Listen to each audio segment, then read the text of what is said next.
Militer Rusia memperbarui informasi operasi militer khusus di Ukraina dalam 24 jam terakhir. Juru bicara militer Rusia Letnan Jenderal Igor Konashenkov tanggal 7 November merilis terjadi kontak senjata di arah Kupiansk.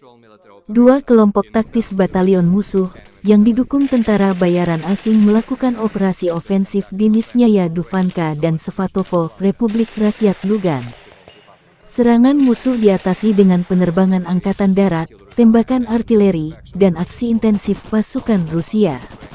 Hingga 100 personel dan tentara bayaran Ukraina, 2 tank, 5 kendaraan tempur lapis baja, dan 5 pickup dieliminasi. Pertempuran juga terjadi di arah Krasny Liman. Dua kelompok taktis batalion musuh berusaha melancarkan serangan terhadap Ploshchanka dan Chervonopopovka, Republik Rakyat Lugansk. Semua serangan berhasil diantisipasi. Serangan artileri komprehensif dan tindakan intensif pasukan Rusia mengakibatkan korban lebih dari 120 personel Ukraina tewas dan hingga 130 terluka, 3 tank, 2 kendaraan tempur lapis baja, dan 5 kendaraan bermotor. Sementara di arah Nikolaev Krivoy Rog, unit-unit Rusia yang didukung artileri menangkis serangan kelompok taktis batalion angkatan bersenjata Ukraina AFU di dekat Dutchany, Novaya Kamenka, Belogorka, wilayah Kherson. Musuh didorong kembali ke posisi awalnya. Lebih dari 110 personel Ukraina, 11 kendaraan tempur lapis baja, dan 13 kendaraan bermotor dieliminasi.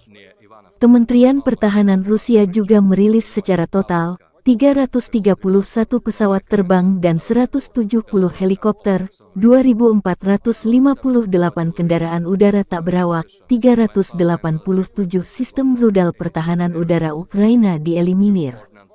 Juga 6.421 tank dan kendaraan tempur lapis baja lainnya, 884 kendaraan tempur yang dilengkapi dengan MLRS, 3.562 meriam dan mortir artileri lapangan, serta 7.109 unit khusus perangkat keras militer Ukraina dihancurkan selama operasi militer khusus.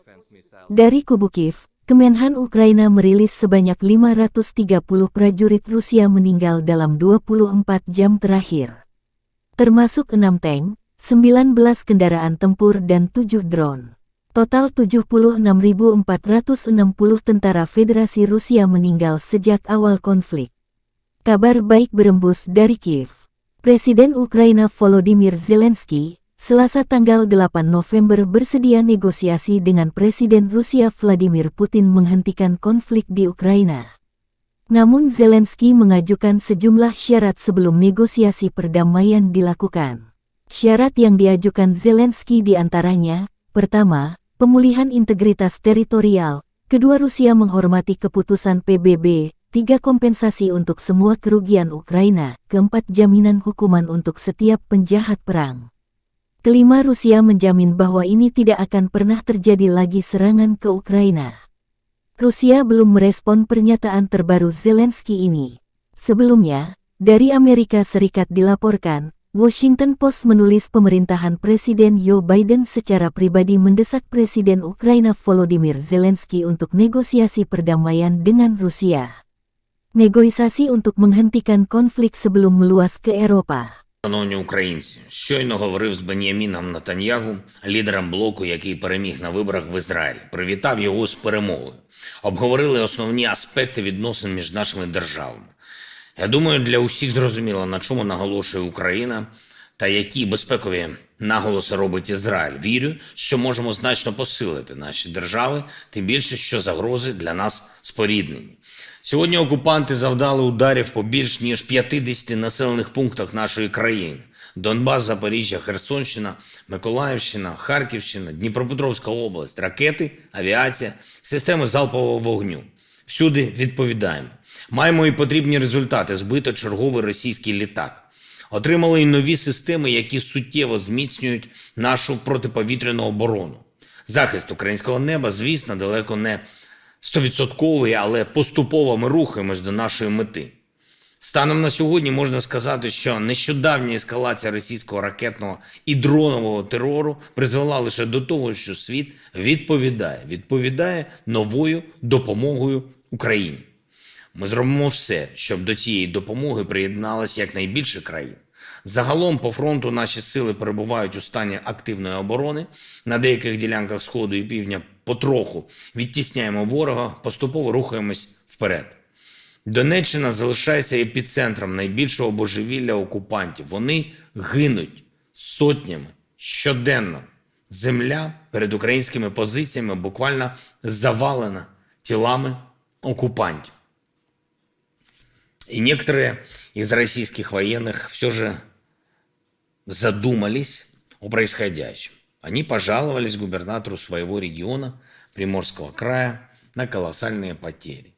А губернатор этот, товарищ Кожемяка, в ответ предсказуемо соврал, говорит, что потери далеко не такие. Не такие. А какие?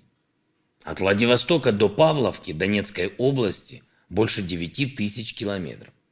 Но он уверен, что потери не такие. Губернатору, наверное, оттуда лучше видно, как и сколько отправляют на убой военных из его региона. Или ему просто приказали врать. Из Москвы приказали. Вот так тысячи километров преодолевает приказ врать о российских потерях. И даже тела большинства из этих убитых обратно в какой-нибудь Владивосток не привезут. Но я уверен, что губернатор Кожемяка выйдет и объяснит, почему не все доехали, не все вернулись из тех не таких.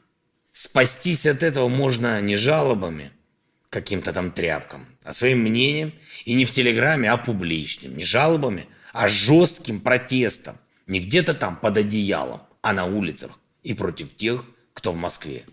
Или сдачи в украинский плен. Так тоже можна вижити. Сьогодні було оголошено про рішення щодо деяких українських підприємств. Це рішення продиктовано військовою необхідністю і було погоджено на ставці Верховного Головнокомандувача. 5 стратегічних підприємств примусово відчужуються для потреб військового часу. Моторсіч, КРАС, Укрнафта, Укртатнафта і Запорізький трансформатор.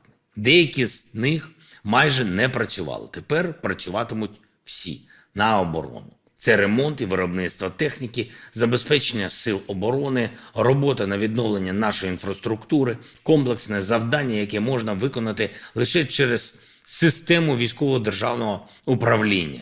Я не виключаю також інших подібних рішень.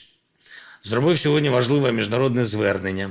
Кліматичний саміт в Єгипті. Дуже вагома подія, дуже представницьке зібрання. Десятки лідерів держав і керівників урядів. Головне для нас інформувати світ про триваючу російську агресію, про той дестабілізуючий вплив, який Росія здійснює на увесь світ.